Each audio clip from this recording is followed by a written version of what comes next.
Rain hit the Toronto waterfront sideways that night. The kind of November storm that turns the harbor into a gray wall and makes a man forget there is a lake out there at all. Jonah McCrae stood under the service awning behind the Royal Meridian Hotel with a dolly full of linen crates and a pay stub in his back pocket that would cover exactly half of what he owed the world. He was loading the last crate into the van when he saw the briefcase. It sat upright against the base of a concrete planter near the valet lane. Black leather, brass clasps beaded with rain. A town car had pulled away from the curb not 40 seconds earlier. He could still see its taillights dissolving into the spray on Queens Quay. He did not open it under the awning. He carried it to the van, set it on the passenger seat, wiped the rain from his face with his sleeve, and pressed the clasps. $75,000. He did not need to count it. The bands were crisp, the stacks were uniform, and the smell that came up was the particular dry paper scent of money that has never been touched by hands that worry about it. Jonah had $9 in his checking account. He had a daughter on a wait list for a surgery the province would not fully fund. He had a lease that expired in 19 days and a landlord who had stopped returning his calls. No cameras pointed at the valet lane. No one had seen him pick it up. The rain would wash his footprints off the concrete before the hour was done. He sat in the van for perhaps 90 seconds. The wipers moved back and forth. The harbor wind rocked the chassis gently, the way a hand rocks a cradle. Then he closed the briefcase, got out, walked through the service entrance, crossed the kitchen corridor where the banquet staff were clearing champagne flutes, and set the briefcase on the front desk of the Royal Meridian lobby. He told the clerk there was $75,000 inside. He told her it had been left near the valet lane. He told her to call security and lock it in the hotel safe. She asked for his name. He said it didn't matter and walked back out into the rain. On the mezzanine above, behind a curved glass balustrade that overlooked the lobby, a woman in a charcoal dress held a glass of sparkling water and watched him do every bit of it. She set the glass down on the railing without looking at it, and did not take her eyes off the lobby doors until the man in the wet canvas coat had disappeared into the dark. Catherine Aldridge was 41 years old and had not been surprised by a stranger in longer than she could precisely remember. Surprise required trust, and trust in her experience was an investment with a negative expected return. Her first business partner had taught her that when he copied her proprietary logistics algorithm and sold it to a competitor in Calgary 6 weeks before their Series A closed, her ex-husband had reinforced the lesson with a joint account he drained on his way to a condo in Whistler, with a woman whose name Catherine had never bothered to learn. She had rebuilt the company from a studio apartment in Leslieville in 5 months. The trade press called the comeback aggressive. She called it arithmetic.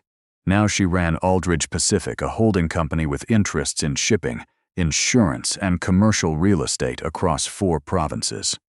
The insurance arm, Pacific Shield, was the quietest and most profitable of them all. She rarely thought about it. Tonight her foundation was hosting its annual harbor gala at the Royal Meridian. 300 guests, black tie, the kind of evening where people wrote checks with extra zeros to feel temporarily virtuous. The $75,000 in the briefcase had been a private donation from a developer named Stockwell, who preferred cash and old manners. Her assistant, a careful young man named Simon Price, had arranged for it to be handed off at the valet lane at 8. Stockwell's driver had apparently set it down and driven away without confirming the handoff, and a man in a rain-soaked coat had found it, held it, and given it back. Simon. He appeared beside her within 3 seconds. The man who just left the lobby. Canvas jacket. I want a name by morning. Simon did not ask why. He had worked for her for 3 years and had learned to map her silences, the way a navigator maps currents. The apartment on Dundas East was on the 4th floor of a building where the elevator worked on alternating days. Jonah climbed the stairs with his boots, leaving wet prints on each landing, and unlocked the door to a kitchen that smelled like the basil Ellie had planted in a yogurt cup on the windowsill 3 weeks ago. The girl was asleep. He stood in her doorway for a long moment and listened. The sound was the one he had taught himself to read the way he once read smoke. Its direction, its weight, its willingness to move. Ellie breathed with a faint catch on the inhale, a small click at the top of each breath that meant the valve was working but not well. She was 9 years old. She had been born with a congenital heart defect that the doctors at Sick Kids had explained to him with a diagram and a careful voice when she was 11 days old. The first surgery had been covered. The second, partially. The third, the one that would let her run without stopping, sleep without the monitor, grow up without the arithmetic of every flight of stairs, sat on a wait list behind a funding review that had been pending for 14 months. He could have paid for it in a private clinic tonight. He could have driven to the van with the briefcase and kept driving. And by morning, Ellie would have had an appointment and a date and a future that did not depend on a provincial review board's timeline. He had not done that. He had not done it because 4 years ago, in a room at Sick Kids, where Ellie was recovering from her second surgery, and the morphine was making her talk in long, wandering sentences about clouds, he had told her something he had been telling her ever since. Hard times don't get to decide who you are. You decide that. She had said it back to him the next morning, with her eyes still heavy and her voice like paper. She said it now sometimes at the kitchen table, when the bills were out, in the tone of a child repeating a password she believed would open a door. He could not be the man who said those words, and also the man who made them untrue. He changed out of his wet clothes. He ate half a bowl of soup standing at the counter. He checked Ellie's monitor, adjusted the oxygen tube behind her ear where it had slipped, and sat down at the kitchen table with the bills. Hospital, rent, hydro. The hospital stack was the tallest. On top of it sat a letter from Pacific Shield Insurance, dated 6 weeks ago, stamped in red across the bottom, claim dented. He had stopped reading those letters carefully. He knew what they said. They said that the injury he had sustained in the line of duty did not meet the threshold for extended rehabilitation coverage under the policy held by his former employer. They said it in language that was polite and final, and had been written by someone who had never carried a person out of a building that was trying to kill them both. He had been a paramedic. Station 41, East Toronto, 9 years. He had loved the work the way some people love a city, not because it was easy, but because it was real. The call that ended it came on a January night in 2020, a gas leak in a 6-story residential building on Coxwell Avenue, 42 units. He was the second medic through the door and the last one out. He had carried an elderly woman named Mrs. Yoon down 4 flights of stairs and gone back. He had pulled a teenager from a bathroom where the ceiling had buckled and gone back. On the third trip, a support shifted above the stairwell and came down across his left shoulder and the base of his spine. He remembered the sound more than the pain, a deep final sound, like a book being closed. 16 residents survived. 3 did not. His shoulder healed. His spine did not entirely. He could walk, he could work, he could not run, could not lift beyond a certain weight, could not do the job he had trained for. The pension covered groceries. The disability covered rent in the months when it arrived on time. Everything else he earned with a toolkit and a van, picking up repair work across the East End, leaking taps, broken railings, baseboards that had buckled in the cold. Ellie's mother, Marin, had been a teacher. Grade 2, Withrow Avenue Public School. She had died in the 2nd year of the pandemic, not from the virus but beside it, a blood clot that the overloaded ear had not caught until it was too late. The school had planted a tree for her in the yard. Ellie visited it on Tuesdays after class and sometimes left a drawing tucked into the mulch at the base. Jonah kept Marin's reading glasses in the drawer of his bedside table. He had not opened that drawer in 11 months. Simon Price set a folder on Catherine's desk at 7:15 the next morning. Jonah McCrae, 36, widowed. 1 daughter, 9, congenital heart condition. Former paramedic Station 41, left the service in 2020 after a spinal injury sustained during the Coxwell Avenue gas leak. Lives on disability and freelance repair work. Catherine opened the folder. She read the intake report from Pacific Shield first. Claim denied. Policyholder, City of Toronto Emergency Medical Services. Claimant, McCrae, J. Reason. Injury classification fell outside the policy's critical incident threshold as defined by the carrier's internal review. Her initials were not on the page. They did not need to be. Pacific Shield's quarterly summary crossed her desk every 3 months. She approved it. She had approved the one that contained his name. She had not read the names. She never read the names. She turned to the next page, the Coxwell Avenue incident report. She read it slowly. She read the line where his supervisor described McCrae re-entering the building a 3rd time after being ordered to withdraw. She read the line about the beam. She read the discharge summary from Sunnybrook, which noted in clinical language that the patient had declined extended physiotherapy because the insurance claim that would have funded it had been denied by the carrier Pacific Shield, a subsidiary of Aldridge Pacific Holdings. She closed the folder. She looked out the window at the city, waking under a skin of early frost. Somewhere in it, a man she had never met was making breakfast for a daughter whose heart could not do what other hearts did, and the company that bore Catherine's name was part of the reason he was making that breakfast in an apartment he was about to lose. She picked up her phone. "Simon, I need a house, something small, East End, near the Danforth. Needs work. Buy it through one of the numbered companies. Not my name. Put the deed under Catherine Aldrich. Close enough to pass if someone isn't looking hard. Have the keys by tomorrow night." She hung up before he could answer.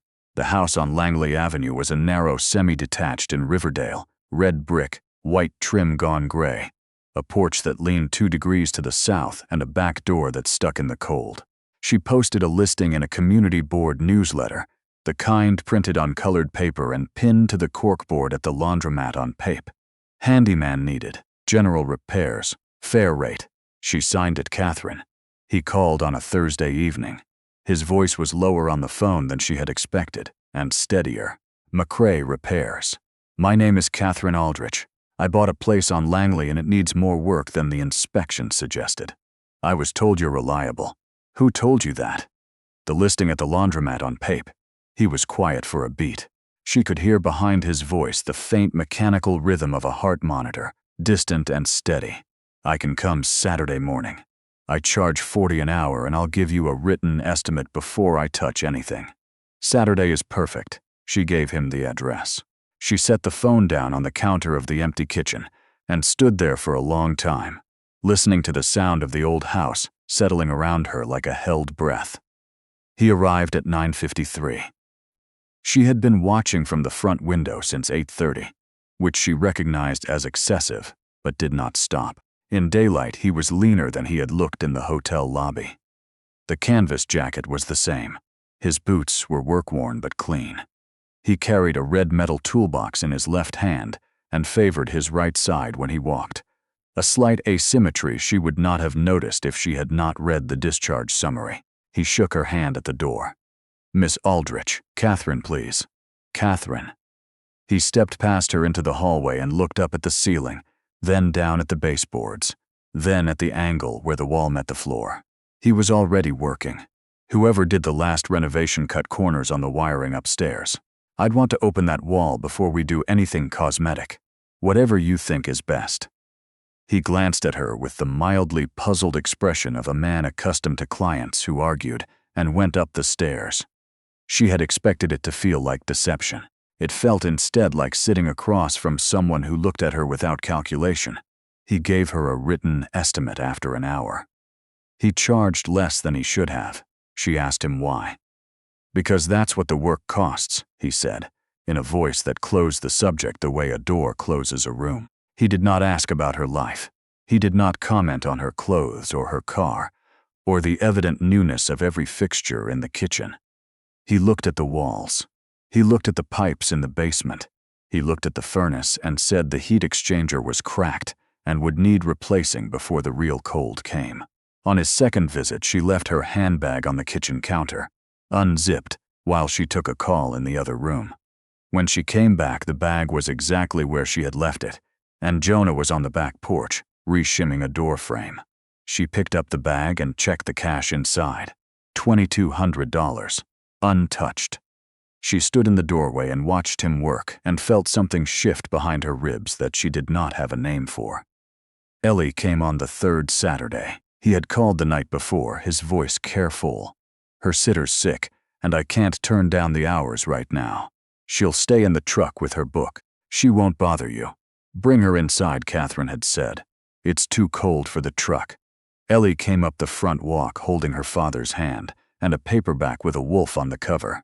She wore a blue toque pulled low over her ears and a coat that was one size too large and had been zipped with the kind of precision that meant her father had done it. She studied Catherine from under the brim of the toque with an expression that was not shy but was very thorough. Hi, Catherine said. You look like someone who reads a lot. Ellie considered this.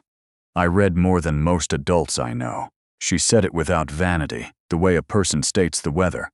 She looked around the hallway. Your house is crooked, I know. My dad can fix that. I believe he can. By lunchtime, Ellie was cross-legged on the living room floor with a sketchbook open across her knees, drawing in long, unhurried strokes. Catherine brought her a sandwich and a glass of milk and set them on the floor beside her. Ellie tore the page out and handed it up without ceremony. It was a portrait, not a child's cartoon but a real one, in the way only certain children draw, where the proportions are slightly wrong but the person is exactly right.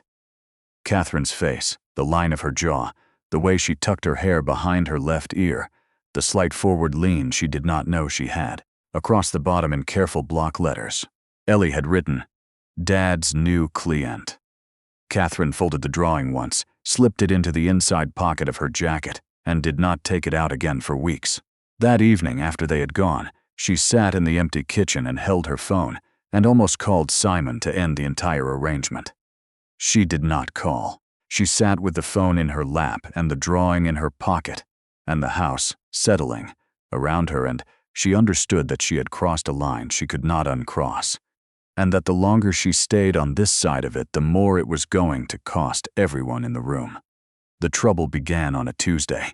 A property manager on the Danforth who had hired Jonah twice called and canceled in a voice that was trying very hard to sound casual. 2 days later, a contractor in Leslieville told him gently that work was slowing down, and he wouldn't be needing help for a while. By the end of the second week, the Langley house was the only steady job he had. He did not mention it to Catherine. She overheard him on the back porch one afternoon, his voice low, asking someone what exactly people were saying. The voice on the other end said something she could not make out. Jonah said, "That was 5 years ago, and that is not what happened." Then he said, "I understand," and hung up and stood with his hand over his mouth for a long time before he came back inside and picked up his tools as though nothing had changed. That night, in a parking garage beneath the Aldridge Pacific Tower, Simon Price sat in his car with his phone against his ear and spoke to a man whose name he had been careful never to use. "She's getting close," Simon said. "I'll manage it." He ended the call and drove home and slept soundly. The story of the Coxwell Avenue gas leak moved through the trades the way old stories move, half remembered, sharpened at the edges, given new weight by people who had not been there. A super in Cabot Town heard it from a plumber, who heard it from a foreman on a site in the Junction. The version that circulated said McCry had frozen on the stairs, or failed to follow protocol, or caused the beam to shift. The version did not need to be consistent. It only needed to be loud. Jonah's landlord called and shortened the notice period to 10 days. He did not tell Ellie. Ellie found out the way children do. On a Wednesday afternoon, while her father replaced a section of baseboard in the upstairs hallway, Ellie sat in the kitchen at Langsley, watching a daytime business segment on the tablet Catherine kept on the counter. The segment profiled 5 women reshaping Canadian industry. The fourth was a dark-haired woman in a gray blazer standing in front of a glass tower on Bay Street. The text across the bottom of the screen read, "Catherine Aldridge, CEO, Aldridge Pacific Holdings, parent company of Pacific Shield Insurance." Ellie watched for 15 seconds. Then she walked to the foot of the stairs and called up calmly, "Dad, Miss Catherine is on TV." The sound from upstairs was very small, a tool being set down slowly on a hardwood floor. He came down the stairs the way a man walks toward a door he already knows is closed. He stood in the kitchen doorway and watched the screen for 6 seconds before the anchor moved on. He did not look at Ellie. He did not look at Catherine, who had come in from the living room and was standing very still in the hallway with her hands at her sides. "Ellie," he said. "Get your coat, Daddy. Get your coat, sweetheart." She went. He turned then and looked at Catherine. The look was not anger. It was not hatred. It was the careful, distant courtesy of a man being shown out of a room he had never been invited into. "Have you learned whatever it was you wanted to learn, Miss Aldridge?" The kitchen was very quiet. "Jonah, don't. Please let me," I said, "don't." His voice did not rise. It got smaller and more final, the way a flame gets smaller before it goes out. "You don't come near her again. You don't come near me. I don't know what kind of study you thought this was, and I don't care to know. We're done." He set the house key on the counter beside the handbag she had left there 6 weeks before. He took Ellie's hand at the door. He did not look back. 48 hours later, Jonah sat at his own kitchen table with a duffel bag on the floor and a printout of bus schedules spread in front of him. Marin's aunt lived in a farmhouse outside Picton, in Prince Edward County. The woman was 78 and lived alone and had said yes when he called. He had sold the van. He had sold every tool that didn't fit in the duffel. The bus left at 5:40 in the morning. He was checking Ellie's bag one last time when she came out of the bedroom with her hand against her chest and said, "Daddy, it's doing the thing again." He looked up. He knew the shape of it before she finished the word. Her lips were the color of slate. Her breath was a thin, wet whistle that did not slow down and did not deepen, and he had heard it twice before, and both times it had meant a hospital. He carried her down 4 flights of stairs, because the elevator was broken and the lobby was empty, and the rain was coming down in long gray sheets, and her breath against his neck was a small machine running out of time. He ran the 6 blocks to St. Michael's with her in his arms. The triage nurse took one look at the color of her mouth and called a code. The intake clerk, 12 minutes later, looked at him with the practiced sympathy of a person who has said the same sentence many times. "Mr. McCrae, the cardiac intervention program requires a deposit of $14,000. We can't admit to the surgical stream without it. Is there a card on file or a family member we can contact?" He stood at the counter with both hands flat on the surface and tried to keep his face from doing what it wanted to do. By the time the second nurse came to tell him about the payment, it had already cleared, a wire transfer from an account he did not recognize, under the name C. Aldridge. He read the receipt twice, then he slid it back across the counter. "Refund it, sir? All of it?" "Refund the entire amount." "Sir, your daughter." I said, "Refund it. I'll find another way."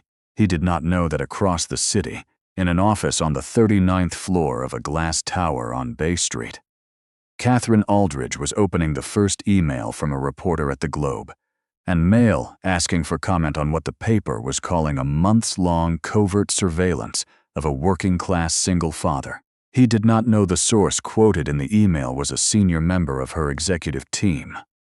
He did not know the article would appear in the morning edition, with a photograph of Catherine's car parked on a residential street in Riverdale. He did not know that Aldridge Pacific stock would drop 19% before lunch, or that her board would be calling an emergency session by 10. He knew only that his daughter was behind a set of double doors, that her heart was doing what it had always threatened to do, and that the only person in the world who could afford to keep her alive was the one person he would not let near her. He sat down in the plastic chair in the corner of the waiting room and put his head in his hands. For the first time in his life, he understood that pride could be the thing that kills someone you love. The waiting room at St. Michael's held its own kind of silence at 3 in the morning. A vending machine hummed in the corner. A custodian pushed a mop in slow arcs across the floor and did not look up. Jonah sat with his hands folded and watched the door to the cardiac wing. He had signed the refund. He had watched the clerk reverse the transaction. He had taken out his wallet and counted the bills inside. $14. He had put the wallet back. A doctor had come out at 1:20 to tell him Ellie was stable on the basic protocol. The word stable had a particular weight. She had said it once, paused, and said it again. She had also said, in the neutral tone of a woman who had delivered this sentence before, that if Ellie's condition worsened overnight, The basic protocol would not be sufficient and the surgical stream was no longer funded without the deposit. He had said he understood. She had looked at him for a moment longer than was comfortable and gone back through the doors. He sat now and thought about every morning he had told Ellie that hard times don't get to decide who you are. He thought about her saying it back to him in the sick kid's recovery room, with her eyes half closed and her voice like tissue paper. The man who had said those things had been sure. The man in the plastic chair was not. Across the city, in an office where the lights had not gone off all night, Catherine sat at her desk with 2 documents in front of her. The first was a letter of resignation drafted by the chairman of her board, who had called at 11, at midnight, and again at 2. The letter explained in language she had used many times against other people that her continued leadership represented an unacceptable governance risk. The board had offered a separation package that would leave her wealthy for the rest of her life. She would lose the chair. She would lose the company. She would keep enough that no stranger would ever call her anything but rich. The second document was the Coxwell Avenue file, the full one, the incident report, the denied claims, the names, the quarterly approval page where her initials sat in the lower corner beside 38 other claim numbers she had never paused over. She had read the file 5 times in the past 2 days. She thought about the man in the wet canvas jacket who had set a briefcase on a marble counter and walked out without leaving his name. She thought about a girl in a blue toque who had handed her a drawing and written "Dad's new client" across the bottom. She thought about a handbag on a kitchen counter with $2,200 in it that no one had touched. She thought about the line in his incident report. "I knew the back was done before I reached the exit. I got her to the truck. After that, I don't remember things in order." She picked up a pen. She drew a single diagonal line through the resignation letter. Then she called her communications director. Press conference. 9 a.m., main lobby. Every outlet. No question screening. The voice on the other end asked one thing. "What's the subject?" "The Coxwell Avenue gas leak, 2020. There was a silence. "Ma'am, that will. I have never been more certain of anything. Make the call." She hung up. She walked to the window and stood with her hands in her pockets and watched the dawn come up over the lake. The water was the color of steel. The sky was the color of old paper. And she thought, with something very close to relief, that this was the first decision she had made in 20 years that did not sacrifice the right thing to protect the wrong one. The press conference happened at 9 sharp. She stood at a lectern in the lobby of the Aldridge Pacific Tower with no notes and no makeup and a navy suit she had owned for 7 years. She did not begin with a greeting. In January of 2020, she said, a gas leak caused an explosion in a residential building on Coxwell Avenue in East Toronto. 3 people died. 16 survived. They survived because a paramedic named Jonah McCrae entered the building 3 times against protocol and carried them out. He came out the 3rd time with a spinal injury that ended his career. The murmuring in the room stopped. The cause of the explosion was a faulty gas line that the building's owner had been cited for failing to maintain. The fire marshal's report was unambiguous. It made no allegation against the responding medical crew. It made no allegation against Jonah McCrae. The responsible party was the building owner, who carried a liability policy with Pacific Shield Insurance, a subsidiary of Aldridge Pacific. Pacific Shield denied every claim associated with that incident. The denials passed through this company's quarterly approval process. My initials are on the page. I did not read the names on that page. That is not a defense. It is a confession. She did not look down. She looked at the cameras. In the years that followed, a story circulated in the trades that McCrae had been responsible for the structural failure he ran into. That story was false. It was never corrected by Pacific Shield or by this company, because our silence was convenient. A man who saved 16 lives has spent years losing work, because a lie we never bothered to correct followed him into every basement and kitchen in this city. She set both hands flat on the lectern. Today, Aldridge Pacific is establishing the Marin McCrae Foundation, named for the wife of Jonah McCrae. The foundation will provide medical, housing, and family support to paramedics and first responders injured in the line of duty in the province of Ontario. I am committing $60 million of my personal assets as the Foundation's initial endowment. Pacific Shield will reopen and re-adjudicate every claim associated with the Coxwell Avenue incident. Corrected payouts will be backdated to 2020 with interest. She drew a breath. Effective immediately, I am resigning as Chief Executive Officer of Aldridge Pacific Holdings. I will not retain sports. I will not retain a consulting role. I am the person whose name is on the page. The page was wrong. The page is mine. She did not take questions. She walked off the dais, through the lobby, out the front doors, and into a waiting car. She did not look back. In the waiting room at St. Michael's, Jonah watched the same press conference on a muted television above the vending machine, and he understood somewhere around the second paragraph that the woman on the screen was not speaking to the journalists. She was speaking to him. She did not say Ellie's name. She did not mention a briefcase. She did not mention a house on Langley Avenue. She did not mention an afternoon in November when she had stood in a kitchen and listened to a man tell her very quietly that she was no longer welcome near his daughter. She gave him back the only thing he had not been able to return himself, his name. He watched the broadcast to the end. He did not move when it cut to the analyst panel. He did not move when a woman in hospital scrubs crossed the room and sat down beside him with a clipboard. "Mr. McRae," she said, "there's been a change in your daughter's coverage." He looked at her. "The Marin McRae Foundation has notified us that Ellie's care qualifies under their first responder family program. The surgical intervention has been fully funded. We can move her to the cardiac unit this morning." He was quiet for a long time. "That's the foundation," he said, "not a person." "It's the foundation, Mr. McRae." He looked down at his hands. He looked at the screen where a graphic showed Aldridge Pacific stock falling in a clean, almost graceful line. He understood what Catherine had done.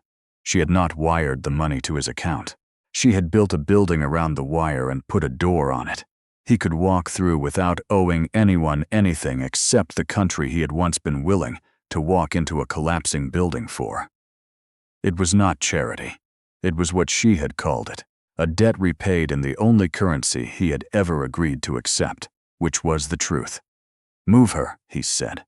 Ellie came off the critical protocol 40 hours later. She woke with her hair flattened on one side and her voice rough and asked before anything else where her sketchbook was. Jonah laughed, a short, surprised sound that startled even him, and went to find it.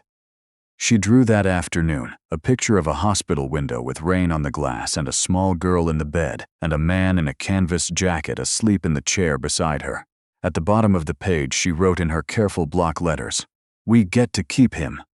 He folded the picture once and tucked it into the breast pocket of his jacket, against his shirt, and he did not take it out for a long time.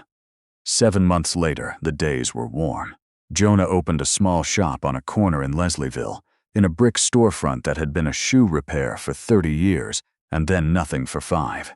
He kept the original tin ceiling. He painted the front door dark green.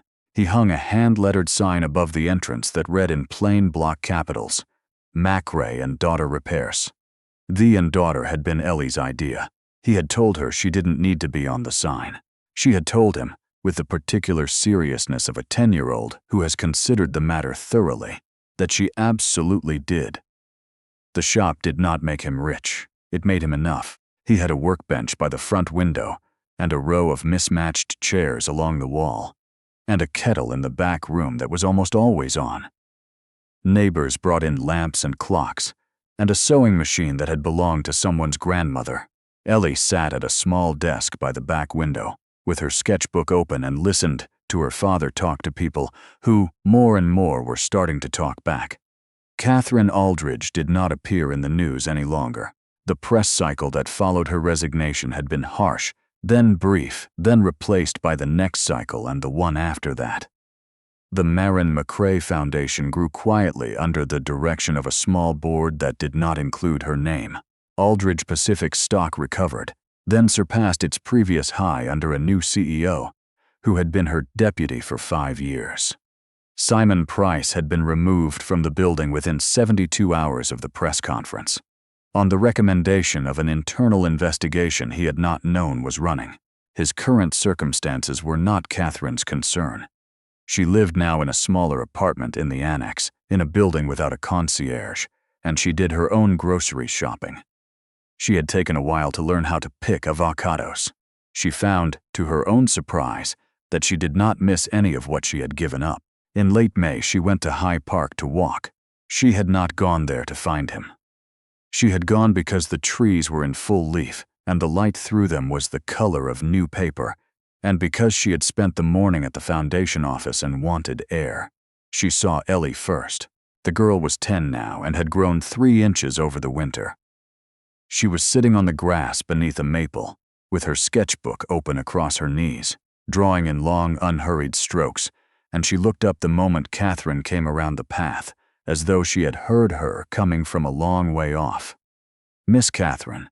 She was on her feet and across the grass before her father, sitting on a bench 10 meters away with a paper cup of coffee in his hand, had time to look up.